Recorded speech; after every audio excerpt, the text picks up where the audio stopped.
Hello, everybody, and welcome to For the Love of Paul McGrath podcast from an incredibly poorly lit room here. That I'm joining you from. I feel like I really am hostage at this stage. Because you can barely see me. If I lean back, you can't really even see me at all. Only for my white beard, you wouldn't be able to see me at all. Paddy, how's things in your considerably better lit room than mine?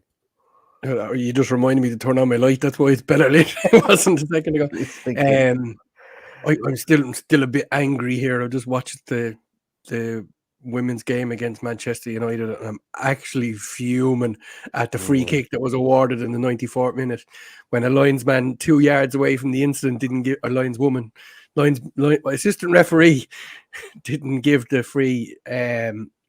A FIFA referee managed to give the free, and they bloody scored from it. Of course, they did in true Man United way, take it after their male counterparts. So, yeah, a bit gutted about that now, to be honest, because it would have been a good draw, and to drop all 3 points from the position they were ahead yeah. twice. So, The, I couldn't watch past maybe about the 68th minute, so I didn't actually know the score, Paddy. And thanks to him for reminding me. I just checked the score there, and I went, "Oh, geez, they lost." yeah, That's yeah. unfortunate because they were playing really well. Rachel Daly is a cheat code. Like, she's brilliant. Mm-hmm. She's actually brilliant.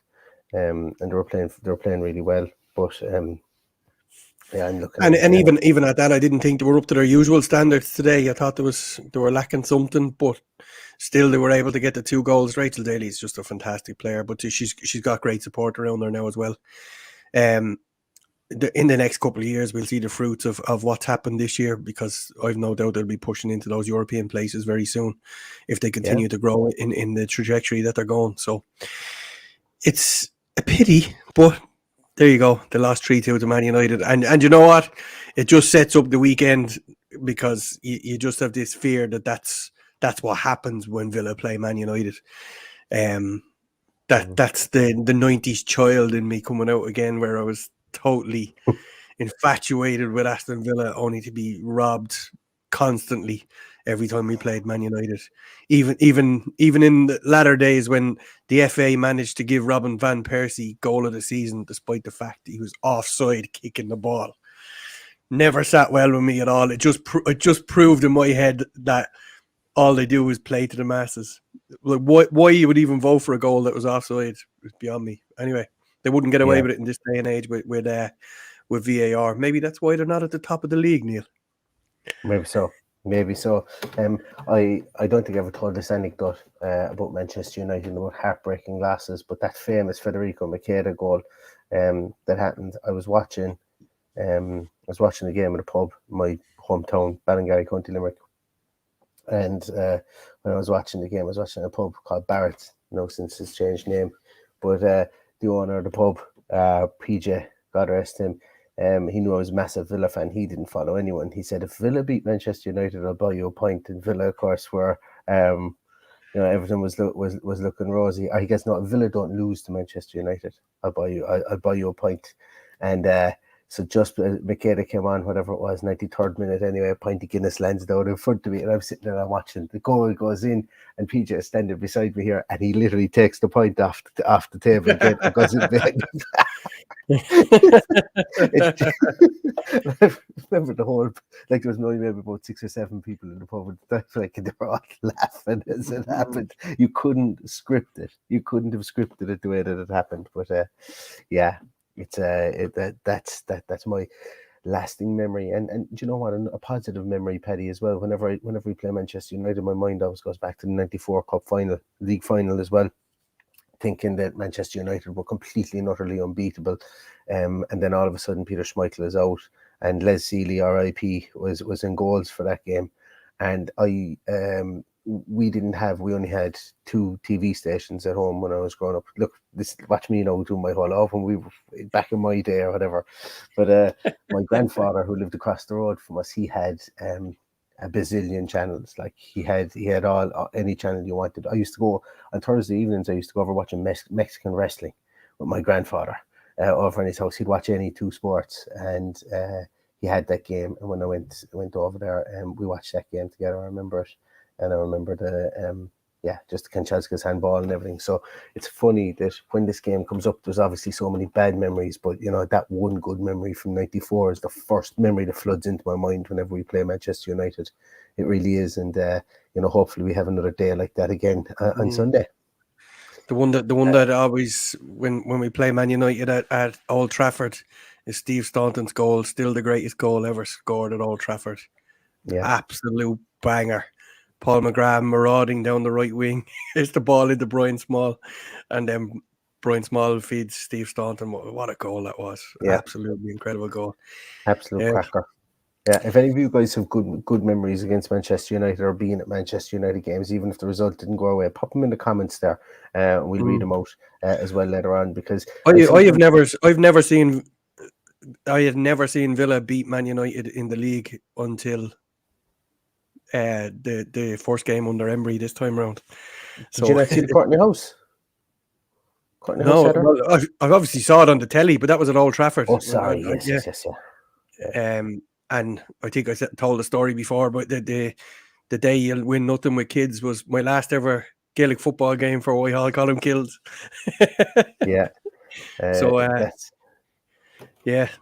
So that's my memory of that day, and all my mates over at the match, and I was stuck into the last game of the Gaelic football season. Yeah.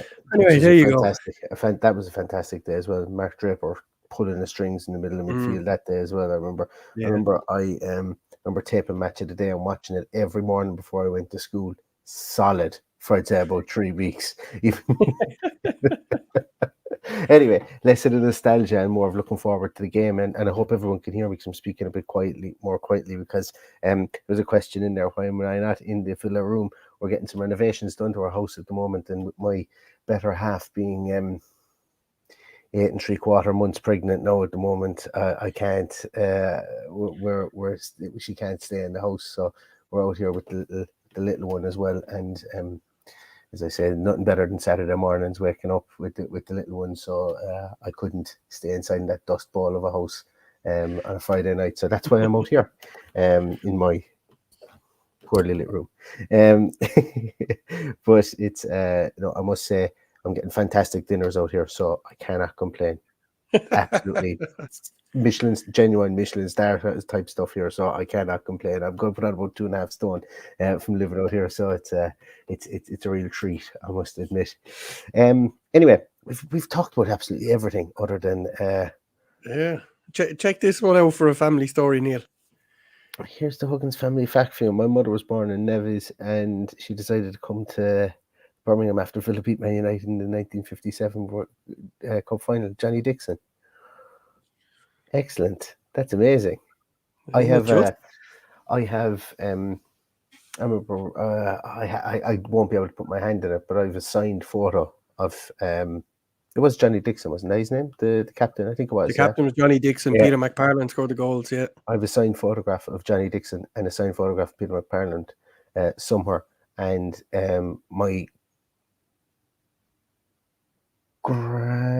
someone belonging to me, I can't remember who it was, someone belonging to me had them and they didn't know who they were, and now I have them, but I don't know where those 2 photographs are. They're somewhere. They're either in my parents' house or they're in my house somewhere, but I can't put my hand in them. But yeah, I'm sure. Actually, it was Peter McParland's 89th birthday this week. Yeah, still going strong, and I actually put a photo up on socials this week of my son and Peter McParland, and he's putting the FA Cup on his head in Dublin when they brought over the FA Cup to when we played Shamrock Rovers. But I got a good real reaction to that picture. Yeah, I even got a good reaction from my son, who normally just gives you a dirty look when you pull out these old photos, but it's a particularly good one. So I decided today I'm going to get it printed and put it on the wall. Yeah, and it's a great photograph actually, and putting the cup on Stephen's head, so it's and that's a nice one to have. Yeah, and as I say, 89 years of age, it's like, and he's an overlooked Aston Villa player, not overlooked, I suppose, really, but when you go back and you start thinking about, he was one of the original kind of icons. Played with Northern Ireland, if I'm not mistaken, as well, Paddy, wasn't he? Didn't he? And I remember we were doing an Irish 11 and I tried to sneak him into the Irish Villa 11, should I say? I tried to sneak him into my Irish Villa 11, and Paddy called me on it, because in fairness, we did say it was Republic of Ireland 11. Paddy called me on it. So, but yeah, fine player, and yeah, I wish him happy birthday as well, and his 89th birthday. And I hope that I live half as long as him. I'm just going to address something here. Ace Hall. I'm becoming a bit of a joke going in every podcast, going stick and build your brand. Cool. I will build my brand, but I also just love talking about Aston Villa. So if you think I'm a joke, then I hope you're laughing, because that's all I want to do is make people happy. I want to make people enjoy themselves. I want to make people. I'm not here for fame, not here for fortune or anything. I'm here to talk about Aston Villa, and I like going on other podcasts as well. But if I am a joke, then I hope people are laughing, because that's the whole idea. And this isn't me being salty with you or anything like that. The whole idea is to bring joy, and not be here, just trotting stuff out for the sake of it. I try and go on. I try and be happy with people. I try and be nice to people. I try and help people out. Villaview needed somebody to do something today. Dan was taken ill. I said I would do it for him because he's a friend of mine. Other podcast channels asked me to go on their podcast because they're starting out. I don't know if I'll even do a podcast next week to week. I don't know whether I'll keep this thing going. I do it because I like it. I do it because I've got the time, and I do it because I love chatting to all you guys. But I think there's a space for absolutely every single podcast out here, whether it's Chad Williams' podcast I was on recently, whether it's the whole cast that I go on with the guys with Cole and the guys there, whether it's whatever other podcasts that I've been on in the past. I just love talking about Aston Villa. I do. And I just, as I say, I come on here and I talk to you guys. I do it 7 days a week. I'd actually do it three times a week, a day, 7 days a week if I had to. And as I say, it's not about building a brand, because I don't want to be famous like that. When you build a brand, you want to be famous out of something. That ain't it. It's just about talking about Aston Villa. And look, I know I take your point in the good faith that I know you meant it in. I'm not having a go at you, but I just wanted to address that as well, because a couple of people have said, why did you go on all these different podcasts? Because I just love talking about Aston Villa, and I don't have many other things that give me as much joy as a hobby. And I get to do this while sitting in my house, and I get to spend time with my good partner and my kid and my new kid on the way. And it's better than going out spending 4 hours playing golf and being away from everybody. So just wanted to address that. And as I say, I know you meant that in the best way possible, Les. If you did, I really appreciate it. But I just wanted to address that. Okay, so didn't know where that came from. Maybe it's because we don't even know who it is. Look, saying I don't know where that came from. Me, I'm up since 4 a.m. this morning, so maybe it's because I'm tired and emotional in the greatest way, like Eamon Dunphy was back in the day. But as I say, that's cool. Anyway, let's talk about Manchester United. And first of all, I want to say thanks to two people here as well. There is Dermot Donlan. Thank you so much, Dermot. Really, really appreciate that. We're going to get to a couple more comments there in a moment, so before we go on to talk about United. Yeah. Shout out to Dermot. The reason he put in the super sticker, and there was absolutely no need, Dermot. We appreciate it, but there was no need. We sorted out tickets in the Irish Lions for him during the week. That's what we're here for. That's what your Lions club is for. That's why every overseas fan should join their local Lions club. It's about people being able to reach out and get to Villa Park, because over the next few years it's going to be very, very hard to get in there. So happy to help, and thanks very much for your kind donation. Exactly, absolutely. And this man is, but as I've said before, if we were ever to float on the stock market, this man would have 99.999% of the shares already bought up. Matt Hanlon, these points for podcasters. Thanks a million. Cheers, Matt. This evening, which also acts as my wife's lullaby. You say good night, gents. Good night, Miss. Good night, Mrs. Hanlon. Good night, Matt. I enjoy that. That's good crack. Cool, and thanks everybody for the nice comments there as well. I appreciate it. But as I say, that wasn't me having a go at anybody. It was me just explaining it, because it's, I suppose, really I should just I feel I need to explain it, and that's the one thing I love about it, Neil, is like I'm here, and I'm what? there's a light here, but it isn't plugged in. I thought I was going to have a great reveal. Look, it's not even plugged in.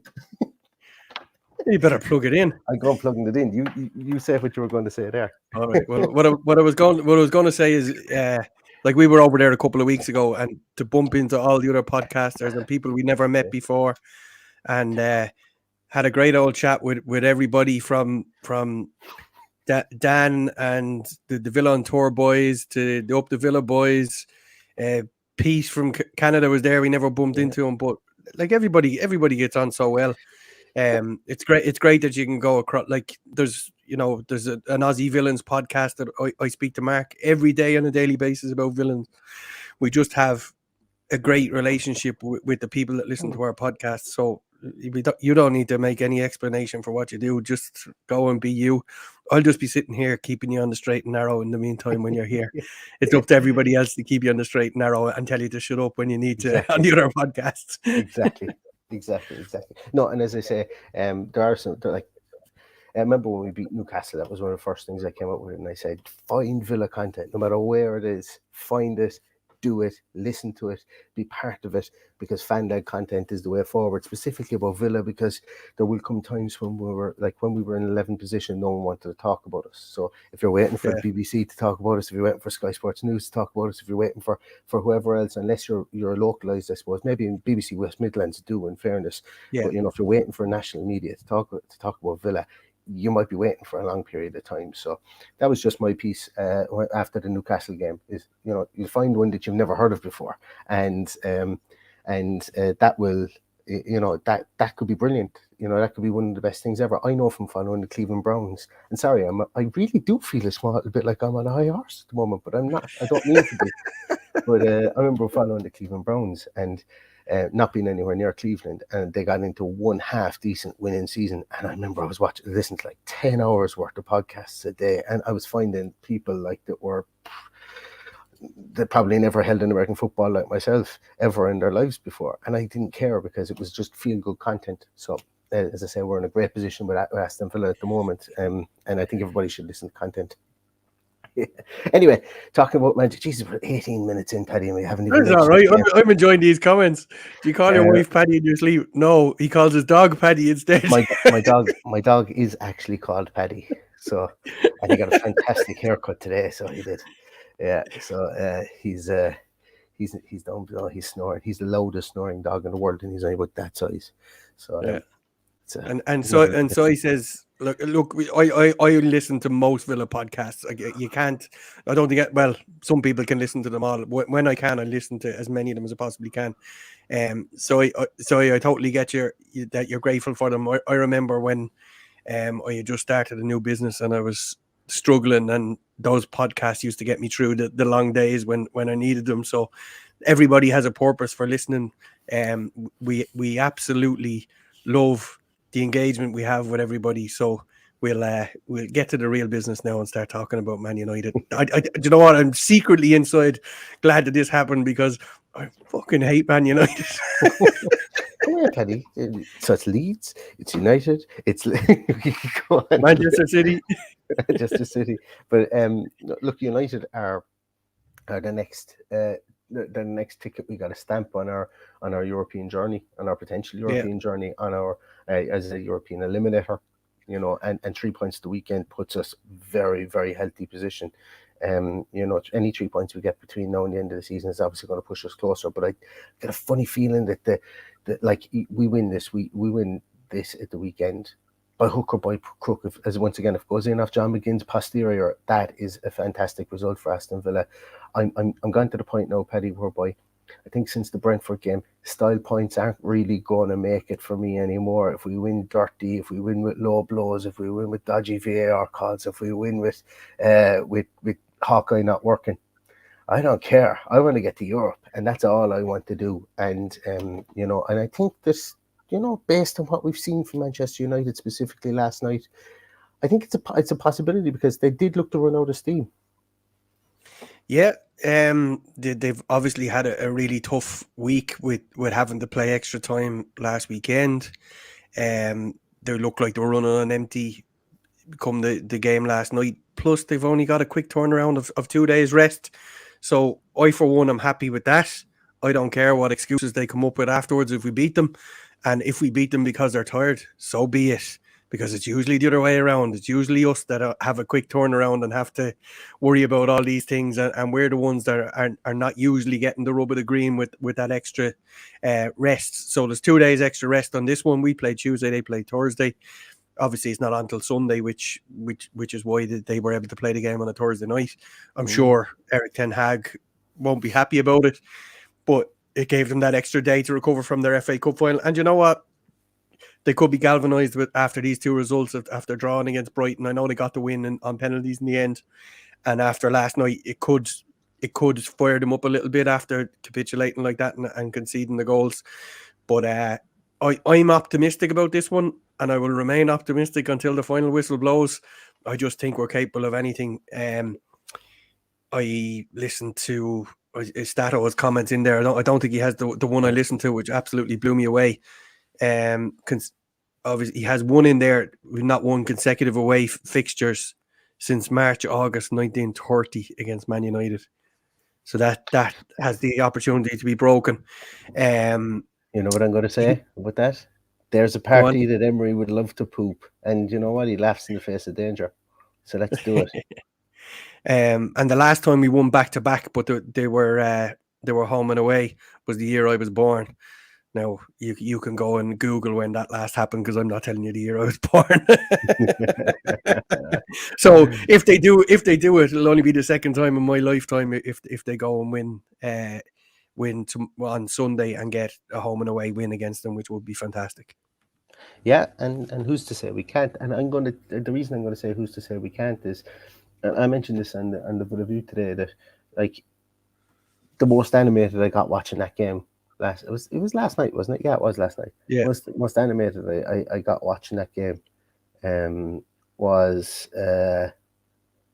when Lindelof bundled into Son, I think it was, absolutely upended him, and he was on a yellow card already, and I was like, he's definitely going to get a second yellow, he's going to be sent off, he's going to be out at the weekend, because Harry Maguire is injured, Varane is injured, Lisandro Martinez is injured, Phil Jones, like, he has passed on, I'd say, at this stage. I don't know where the hell Phil Jones is at this stage. Is he still there? Yeah, he's injured. He is still there, yeah. Yeah. But like they don't, literally, they wouldn't have had anyone. They would have had to bring up that young kid, I'd say, Mengi, who was on loan at Blue Noses last year. I'd say he might have been had to be brought up, or else push Casemiro back. So from that point of view, although we've a lot of minutes in our legs in our team, and I'll get onto it in a moment, I think their team is stretched in a defensive point of view, and if they get any injury in that defence, they're going to be looking for bodies, and they're going to have to make a big change in pushing Casemiro back into that defence, I would imagine. Yeah. They're having to go to the well with what they're missing. They're nearly running out of space on this app that I'm looking at it, who's injured and missing from their squad. Some important players, as you said, less so Harry Maguire, but Varane is missing, McTominay is missing, Martinez is missing. So I think if there's a good time to play them after the week they've had, this is it. But I do have that nagging bit in the back of my mind that they will be more galvanised and they'll be able to prove a point at home to their fans after what's happened this week with because there was an awful lot of Man United fans very unhappy with the performance last night, especially how they did. So the most important thing we can do on Sunday, I think, is stay in the tie, keep it as tight and as, like, if we can get ahead, brilliant. But once we stay close, I think our game could suit a late onslaught to go and nick the 3 points here, and I think that's what's going to happen. I'm really looking forward to it. Like I said to you, I put into a group that we're in that I want Dalla to start. I want us to hammer Dalla. I want us to go after him in that left back position. If they end up starting him at right back, giving Wan-Bissaka a break, I don't think they can. He's been in scintillating form recently, and even though Dalot has been in good form throughout the course of the season, I think if you're smart about it, you can get at Dalot pretty easily. But if wherever they start him, I think that we will go for him. But when we look into their midfield, like I suppose there's a lot to be said for Casemiro. The fact that he just props up that whole midfield. Eriksen's looked very good recently. Coming back from injury, I don't think he has 90 minutes in the legs after coming back from that injury that he had. But if we can kind of lock Casemiro out of this game and stop him from breaking up play, if we can occupy him, should I say, and stop him from breaking up play, I think it'll allow us to attack a small bit more fluidly than we have done in the last couple of games. Now, it's a bloody tough assignment for whoever's going to get it. But who do you think, or what do you think we could do to try and stifle maybe Casemiro Eriksen pivot that they have there? Well, I think if we play a high line, I think it's going to be very difficult because my concern is the pace they have to run in behind with Sancho, Anthony, Martial, Rashford. All of these guys are capable of punishing us. So that's my fear rather than Casemiro dictating the ball. I think if we play like we did against Newcastle, with that intensity, with that solidity in the middle, that will cut out the effect of Casemiro and Bruno Fernandes, hopefully. It looked like Jesus, that guy, the way he bounces back up off the pitch when he's allegedly injured is incredible. So to see him with his leg up in a boot on Tuesday and play a match on Thursday, nothing fucking surprised me. I think he's Lazarus in disguise. So I think he's the greatest shithouse ever to play the game. He's absolutely full of shit. And let's get I'd nearly start someone just to go in and buckle him in the first 5 minutes to see how his ankle really is, or give him something to fucking moan about. Well, actually, I thought that Højbjerg did that. I thought that he did it, and I thought that I didn't see the full game. You see, I was working, so I only saw the end of the game. But Højbjerg did one of those ones where he was running at him that he just kind of, put it this way, he just left a straight leg about 6 inches off the ground for his ankle to run into it. Put it that way. He didn't stamp on him or anything, but he just kind of kept his leg about 6 inches off the ground, and Fernandes ran into his legs. It was one of those ones. He knew exactly what he was doing, and I thought he did it. And he definitely did it because he saw him in a boot, the week previously. But Fernandes kept on playing, and I thought he was all right. Didn't think he was as effectual as he has been in past seasons, but ran out of steam like the rest of them in the second half. And I think that has to be the big positive for Aston Villa, that we can say that we look leggy, we can say that we've been off tempo in the last couple of games, but there is nobody in that Man United team that has the engine of a John McGinn or a Buendia, like for all Buendia's faults. And look, we know we've started a debate with regards to Buendia about a week and a half ago. We know he misplaces passes, but he gets around the field, and he's a nuisance. And yes, he will be probably substituted, and we will bring fresh legs on if they're needed. But I think that there's a bit more kind of bite in our midfield. I think our midfield is a bit more rounded, whereas they have their attacking midfielders, and then they have Casemiro. And then when they're lacking a bit in defence, specifically to rotate in and out in defence, I think that there's just an opportunity to catch them there somewhere, but I don't know where, if that makes sense. There has to be, and obviously Unai Emery is looking at this as well. There has to be somewhere he's looking at going, there's the weakness. And I'm intrigued. I really am intrigued to figure out where it is at the weekend, because he did it against Newcastle. He hammered the hammer against Newcastle, down on top of Trippier, made him stay behind, pulled the two defenders wide as he possibly could, and we got great joy out of it. I'm really looking forward to see what he does in this. And we may fall in our arses. We may very well fall in our arses. Yeah, that's always something that could happen too. And we've capitulated at Old Trafford many, many times. And they have a lot of stake. Like, a lot of people are overlooking the fact that if we win, we're 3 points behind them. Nobody's given us a chance of Europe. That they all think it's all about the games in hand, and I am perfectly fine with us flying below the radar like that, as I have been for the last 4 or 5 months since Emery came in. It's just going to be. It always is a different game at Old Trafford. The first thing we did when we come on was mention what the referee did in the women's game. The referees are more than capable of really messing up at Old Trafford, or deliberately messing up, whatever way you want to look at it. But it's a tough place to go and get decisions. It's not a tough place to go with regards to atmosphere or anything like that. But it's going to be one hell of a game.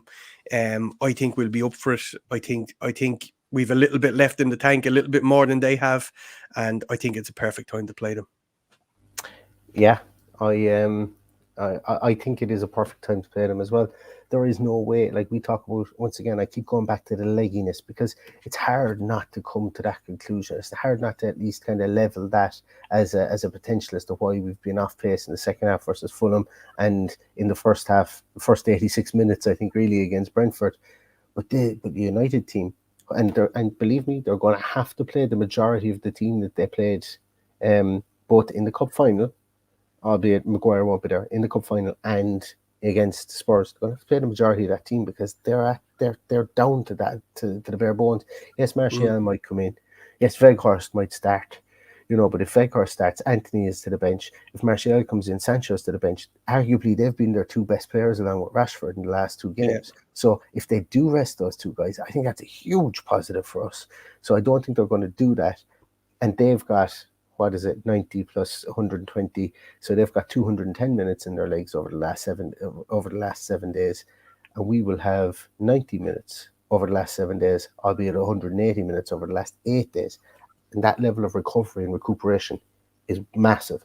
Any sports scientists out there want to let us know, get in contact with us and let us know exactly how much of a difference that makes on average. Obviously, every player is different, but on average, how much difference that 1 day extra rest or 2 days extra rest could make. I'd be fascinated to figure it out. Yeah, I might have some stats on what it's like. Paddy, I've got an off-topic question for you. We've got a man in Barcelona that's looking to set up a Villa Lions club. How would he go about it? Lovely. Well, a dad's diary. If you look me up on Twitter or Instagram, or my email address is villapaddy82@gmail.com. I will point you in the right direction on how to get this going. It'd be great to have one in Barcelona, especially seeing as we'll be playing them in the Champions League in a few years' time. So it's always important. But I'll give you any help that you need, and anyone around the world, if they want to reach out, if they want to set up a Lions club. For those that don't know, I sit on a steering group of 5 people that look after the Lions club worldwide. So if there is anybody that's interested in setting one up, by all means, give us a shout. There's a lot of them in around Birmingham. Have a look for your local one. It's probably a lot harder to set one up within the UK, because most of the UK is covered. But anywhere around the world that's not covered, or if there isn't one in your city or country, give us a shout and we'll see what we can do. Yeah, absolutely. And we do, like, the Lions Club network, guys, genuinely is phenomenal. Like, there's one, like, even think about North America, the amount that have popped up over the last 5, 6, 7 years. Even when Villa weren't going good, it's phenomenal the way that the club is, that there are bands and pockets of people all around the world. Like, there's very, very few places where you won't be an hour or 2 hours drive. And I know an hour or 2 hours drive is a long time, but you won't be an hour or 2 hours drive away from a Lions club. And as Paddy says, he's the man to get you sorted for something like that. Also, I want to say thank you very much, T8. I really appreciate that. Love your stuff, Neil. Embarrassing my daughter with score prediction shout outs in the team sheet tantrum. Keep them coming. I love those score prediction shout outs. I absolutely love them. And the team sheet tantrum. And we will have a team sheet tantrum on Sunday at 10 minutes to 1 GMT. 10 minutes to 1. British time, Irish time, whatever. 10 minutes to 1, whatever part of the world you're in. Do the maths on that one. Do the maths on that one. But we will have a team sheet tantrum, and I want to see you all there, plus all your best friends and all your best friends' friends as well. Get them all supporting Villa. Get them in here and get them to watch the team sheet tantrum, because as of now, we're the only place that does the team sheet tantrum. And to be honest with you, it's my favorite show of the whole week, regardless of any of them, because it's just a bit of crack, and everyone is right up there with optimism. And it's great to do. So we will definitely be doing this weekend, provided that my better half doesn't go into labour. We will be doing a sheet that. Then you just be looking at me. I'll be going around like this. Is everything okay? In the labour ward. I think 1-0 to Villa. Yeah. Also, Neil, we'll tease people and tell them that we've got some big news coming in the next few days. Just to stay tuned. We're not going to say any more than that. Just a little bit of big news coming up. Yeah. Stand by your YouTube and your Spotify and everywhere else you Yeah. listen to us. Yeah. There's news Yeah. coming. Exactly, absolutely, for sure. And we'll leave it on that. Before we do, I do want to give a little shout out as well. And I forgot to do it in the last two podcasts, and I do ultimately and really, really apologize. A couple of people have gotten in contact with me again, looking to know what their website is for sports travel tours for Villa in America. It's still going, and we're still building up pace. There is a delay in getting prices and stuff like that at the moment, and there's reasons for it. So don't worry about that. Sign up to the link here, and we have a link in the podcast notes as well, where you'll be able to click on it and just sign up, and they will send you an email with the latest offers as and when they come out. And if you are planning on going to the States, Andrew in Sports Travel Tours, Andrew is a good luck charm. Andrew was at the Fulham game in midweek, and no, he's not going to the United game. Or is he going to the United game, did he say? I can't remember, but he was a good luck charm anyway against at Fulham during the week. Lifelong Villa fan, living in Texas from Birmingham, and he owns that company, Sports Travel Tours, and they will sort you guys out. So click on the link, even if you're interested. They'll send you the pricing. That's it. That's really it. Just signing up to their mailing list for the pricing for this is all they wanted to do, to get it out there and let people know. So that is Sports Travel Tours as well, if you are thinking of going to the United States. So that's going to do it, Paddy. I am occupying somebody's bedroom here, and I'm keeping them from going to bed. So I have to giddy up out of here and give this back. But thanks so much, everybody, for joining us tonight. Thanks a million, Paddy. Thanks a million to everyone for all the comments. We'll see you guys again on Sunday at 10 minutes to 1 for a game I'm really looking forward to. And in the meantime, everybody stay safe, stay healthy, and all that's left to say is up the Villa. Up the Villa.